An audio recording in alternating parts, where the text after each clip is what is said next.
We're going to be switching it over here in just a second, so stick around. Run's coming up.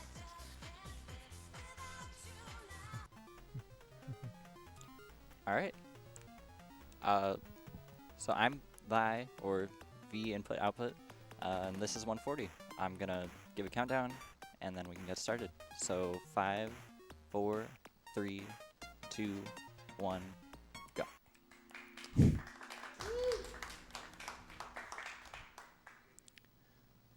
So I'll just give a bit of background on this game first of all. This is a game made by Jeppe Carlsen.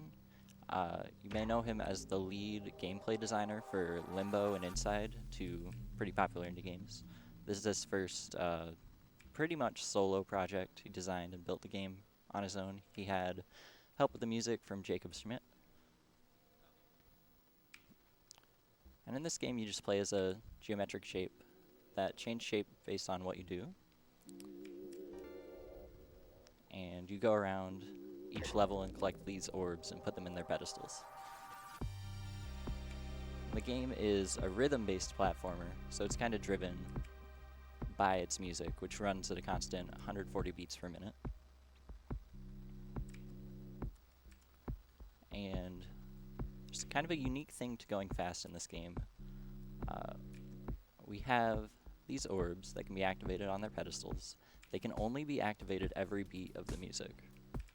And if you do the math on that, 140 beats per minute, that's about 0.42 seconds per beat.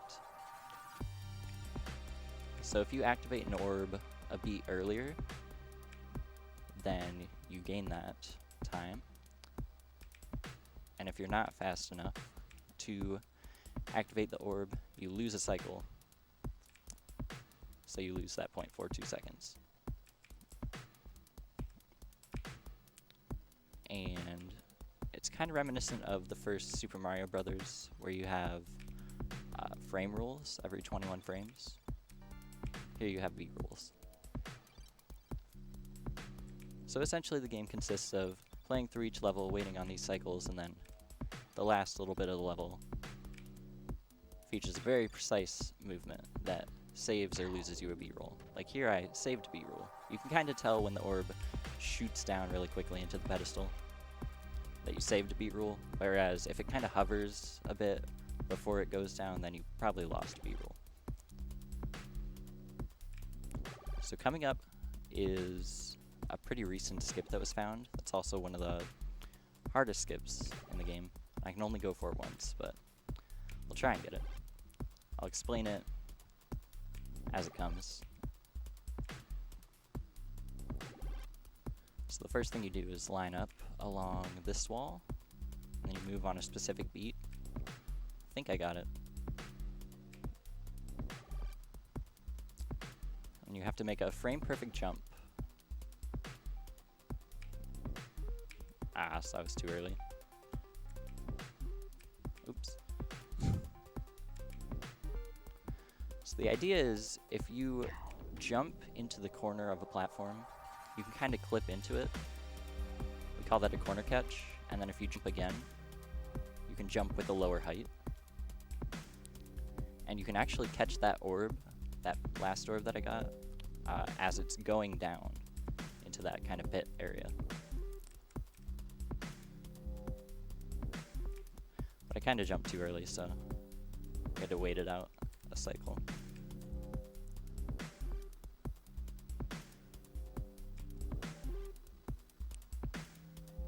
Each level of the game kind of adds these different elements. Like in this area we have these launchers that shoot you up in the air if you're standing on them when they go off. You also have these blocks that kind of phase in and out.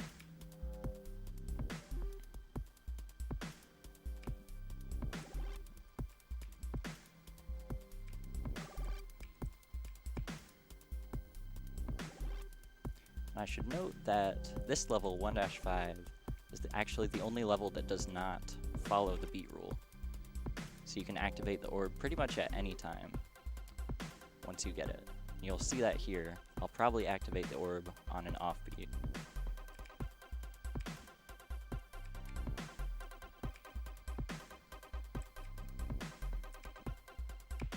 Alright, so that was a good setup for it. So we activate the orb just after beat 1. That's a pretty good activation. So now we have the first boss. This is also the only instance of randomness in the game. You have this giant orb in the sky that you shoot every 8 beats. And these guys like to move back and forth. So we move just a little bit to the right there. So I just barely missed losing a cycle there. But we're back on track.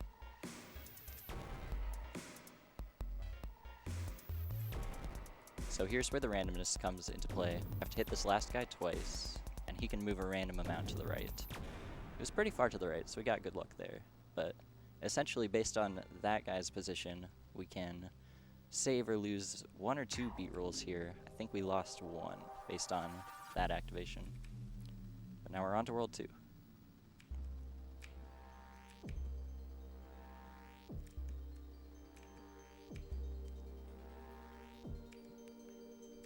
We have here introduced these swapper blocks, where you touch one and it starts to fade out, and then you have another one come in to take its place. But we'll see those later on. Another very hard skip in World 3. Now we also have these snakes that phase in on 16th notes. They're pretty fun.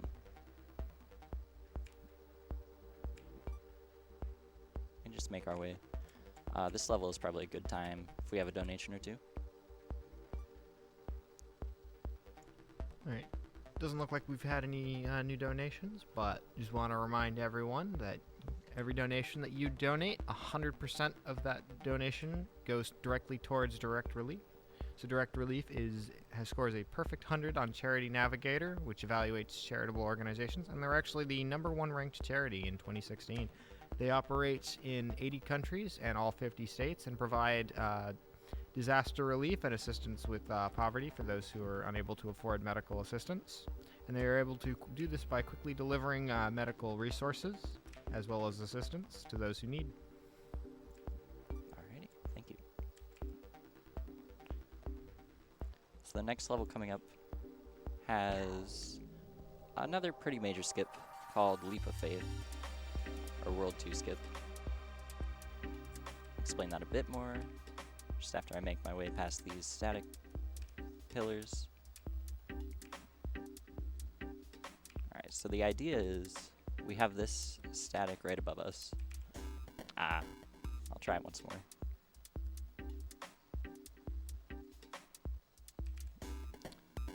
Too early again.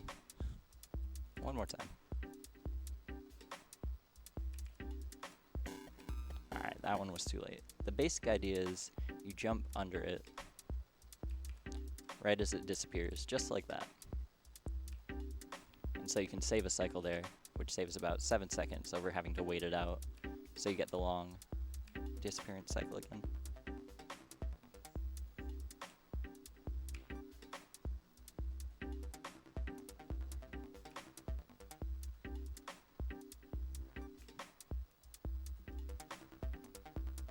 The rest of the level is just pretty relaxing. You can just coast through it and enjoy the music.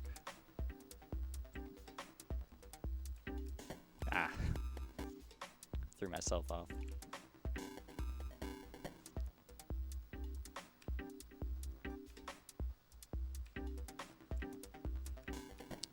Alright.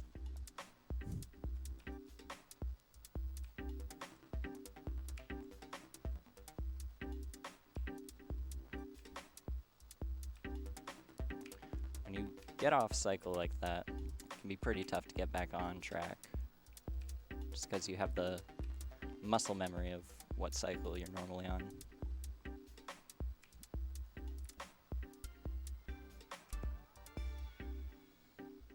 So we got an early activation there. That one used to be super difficult. It was made easier in an update to the game last year. It came out in 2017. Completely redid the physics of the game. And also added a 4th level. It used to be only 3.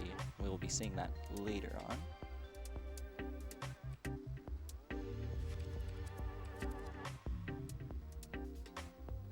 We have the kind of V6 area, which coincidentally is the next game coming up, which I heartily recommend you check out. Gravity just gets periodically reversed here along to the music.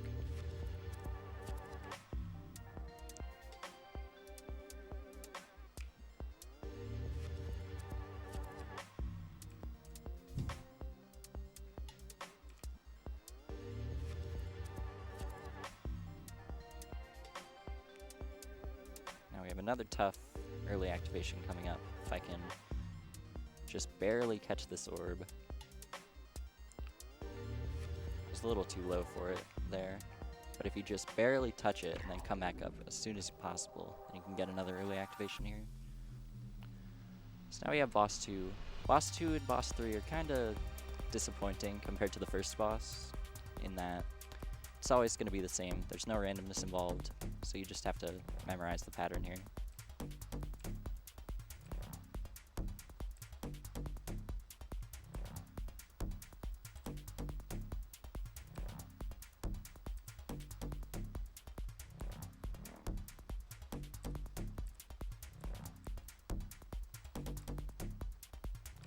You'll notice with the rest of the bosses besides the first one, there's pretty much laid out in 3 phases.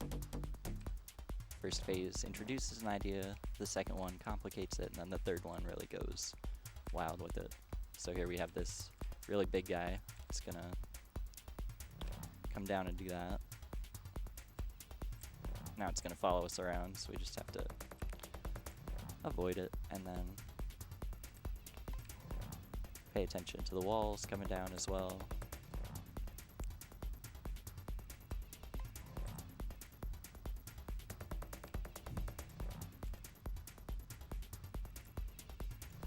Okay, I have to ask, does this game have like a soundtrack on Steam? Because I kind of want to download it. Oh yeah. A lot of people enjoy this game for the soundtrack. It's pretty masterful. Jacob Schmidt did a wonderful job on it, and they actually sell a vinyl of it as well that they released coinciding with the update last year that I mentioned. So you should definitely check that out if you're interested in the music of this game.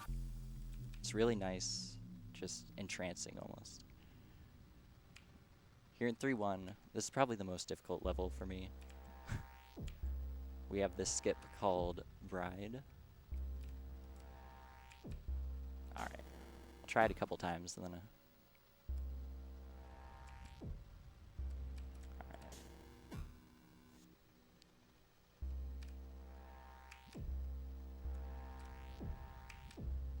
Alright, so you see the basic idea. You kind of position yourself on the corner of the bottom block and jump into the top block right as it appears.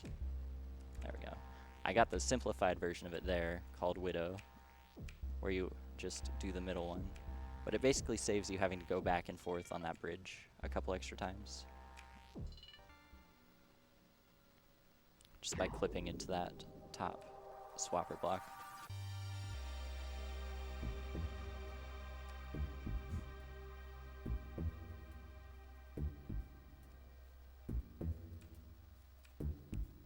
So now here in 3-2, it's a fairly straightforward level. But, as you'll see at the end, there's a big price to pay if you make even a small mistake. Which, if you're on a good run, just coming out of 3-1, the hardest skip in the game, you're usually pretty nervous.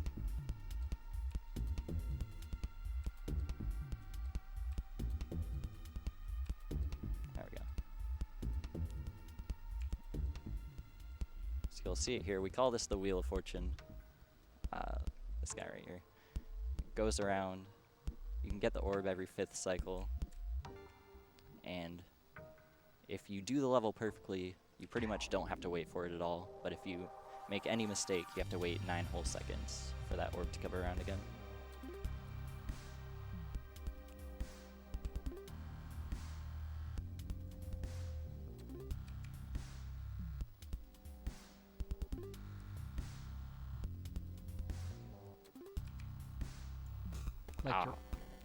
Like to remind everyone of some upcoming, actually some prizes I'd like to talk about.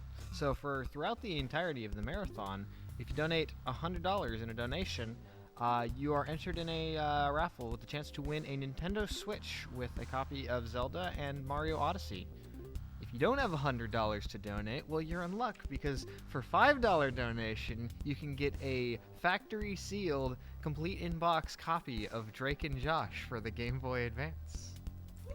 Donated by our good friend Konasumi. Shout out to Skona for that. It's gorgeous. So, normally in that level, there's a skip you can do called Eevee Skip, where you grab the orb just as it descends. So you can see there it was descending like once every 8 beats or so. But I got there on an off cycle, so I kind of had to wait on the middle platform for it to come back.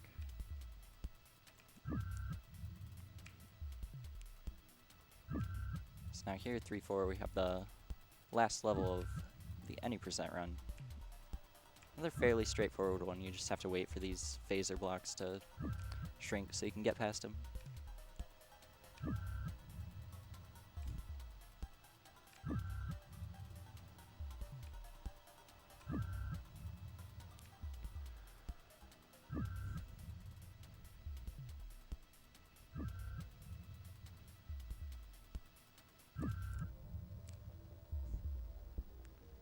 Really cool moment there where everything just goes silent for a moment.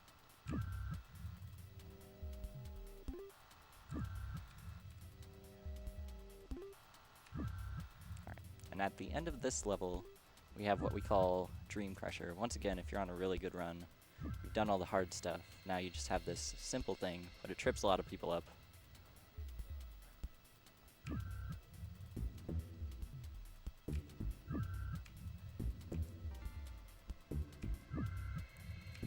There you go.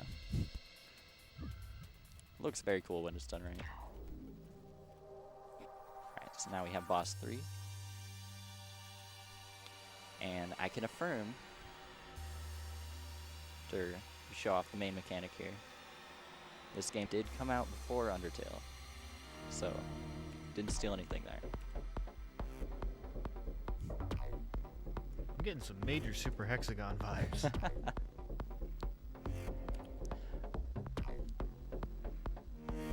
I do enjoy games like that in general. The minimalist feel, the killer soundtrack. It's a good combination. Alright. On to phase 2, which actually turns out to be the hardest phase for that reason. You kind of rotate before you shoot, so you have to plan in advance for that.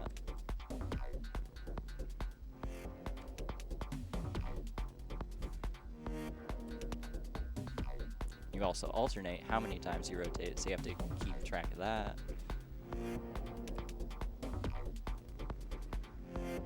Power through. So now we have the third phase. You would think that would be more difficult, but there's actually a cool little pattern you can follow. Because you rotate, and also the triangles around you rotate, but just so happens that you can pretty much memorize what you need to do to make sure you have the correct position every time. There you go. So that's the 80% run. And now we are on to level 4 after the cutscene plays out.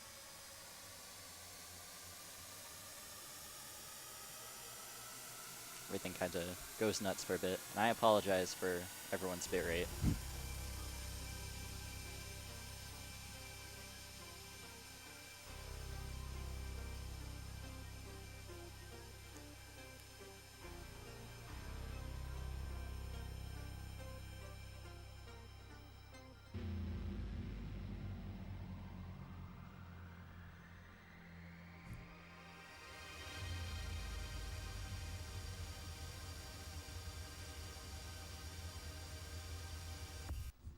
Alright. So we don't quite get to hear the awesome menu music again, but there's more to come in level 4. Some of the best music is in level 4, fortunately. I think I see where I got those vibes. Same developer. Same as VVVVV coming up soon. And another game apparently called Bubba Dalgar. I can't even read. This is like 100 letters in the name. It's quite an esteemed developer. Oh yeah. So that was 4-1. That's a lot like 3-1 in that, wow. Most of the level is super tight and all on the same cycle. So besides just waiting for the orb at the beginning, you have to be super precise in order to save the most amount of time there.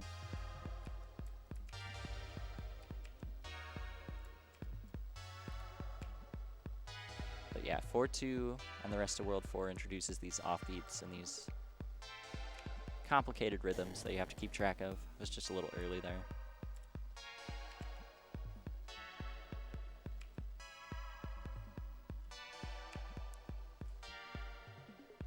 And we can do a quick little thing to grab this orb sooner than intended. Just kind of skip past that whole section. So now we're on to 4-2, and 4-2 has the only sequence break in the game. Has a double frame perfect trick. Oops. But we'll get there. Just gotta get down here first.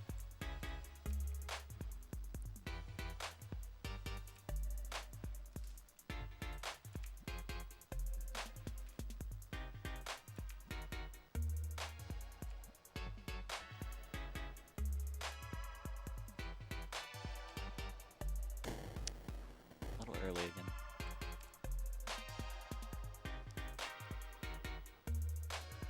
Gotta wait this cycle out now. Alright.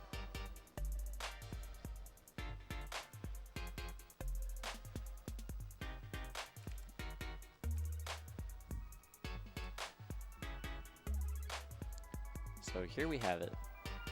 This involves the physics abuse glitch that I was trying to get earlier in 1-3. Alright. And my visual cue is a little different on this monitor, so I'm gonna have to improvise.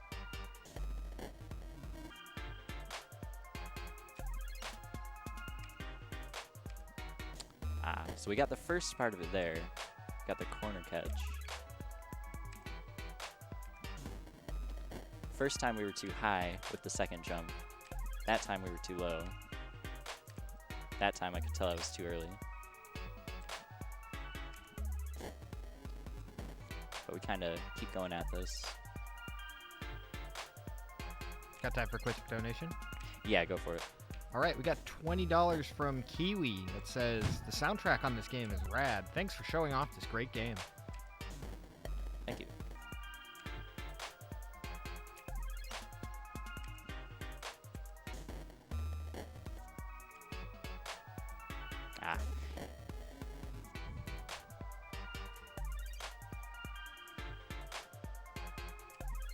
What I'm trying to do is use the left edge of the screen to tell exactly when I ought to jump the first time. Not quite there. I'll go for it a few more times. If not, I guess we get to show off World 4-4, which we ordinarily skip.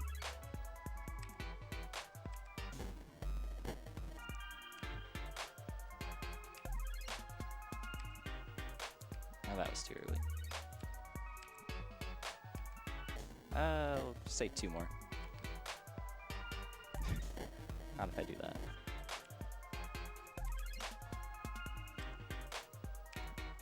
Alright, 1 more.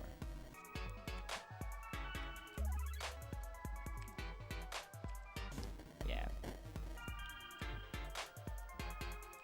So what we are supposed to do in casual playthrough, we'd take that orb and come back to this pedestal. What we're trying to do is get between those 3 orbs over there. Because as you can see, once you activate the pedestal and you go to 4-4, all these rows of orbs start moving, which lets you past that first section, but it also makes the rest of this a lot more complicated and slower. Alright, I'll wait for him to move.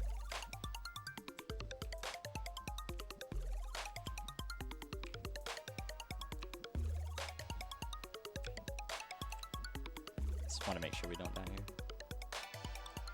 Just complicates things a lot more. We have so much more to keep track of with the moving orbs. I shouldn't have jumped at that time.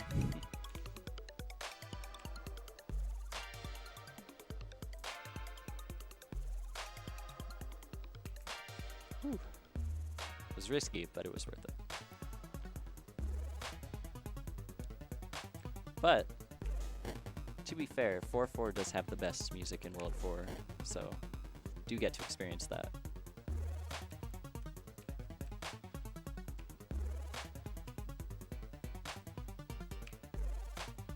There you go, that's about as quickly as you can do that.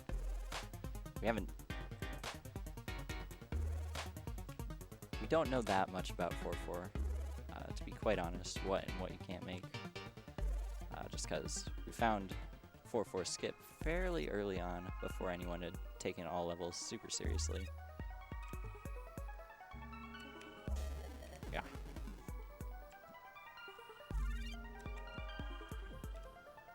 Wait this out. Okay. Now we're on to 4.5.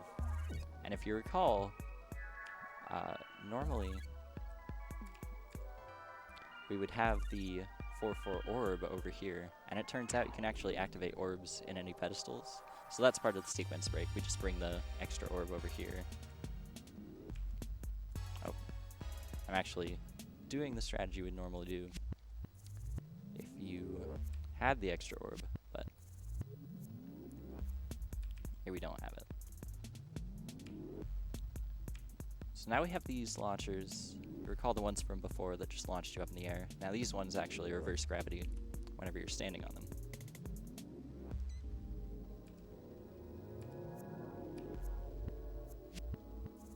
So it adds just a bit of extra danger.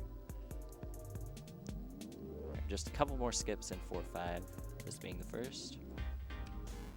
I was a little too far to the right. I'll try it once more.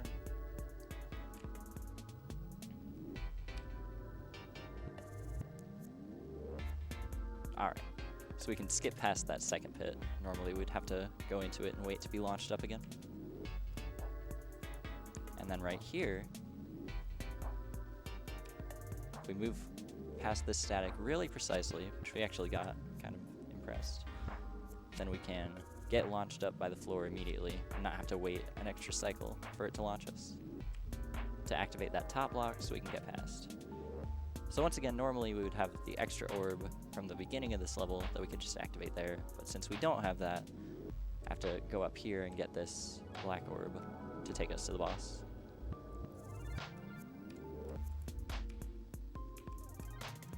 Ah, just a little far left.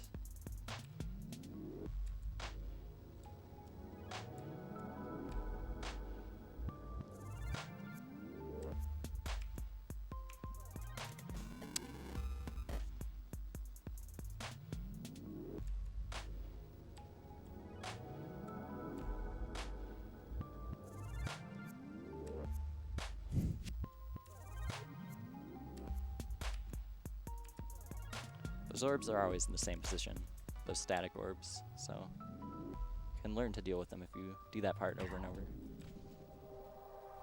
So now we have the final boss.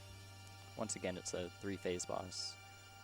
This is also some of the best music in the game. Just as soon as we make that first shot. A lot of people really like level 4 specifically for the boss. It's the most unique and I think cleverly designed boss in the game. So I'm super glad that got added in the update. It just works so well with the mechanics that are introduced in level 4.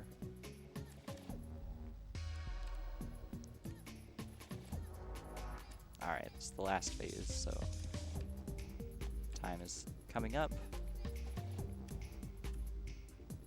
Just make that really tight static orb dodge.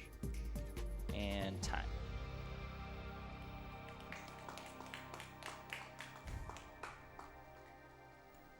Time came just a little bit late, so that was a 29-12. Okay. Underestimate. I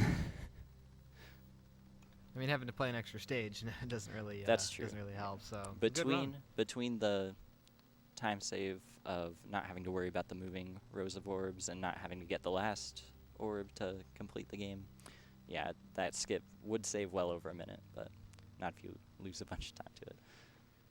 But yeah, that's 140. Shoutouts to everyone in the Carlson Games Discord. Shoutouts to Carlson for making the game. I think that's all for me, so thanks, guys.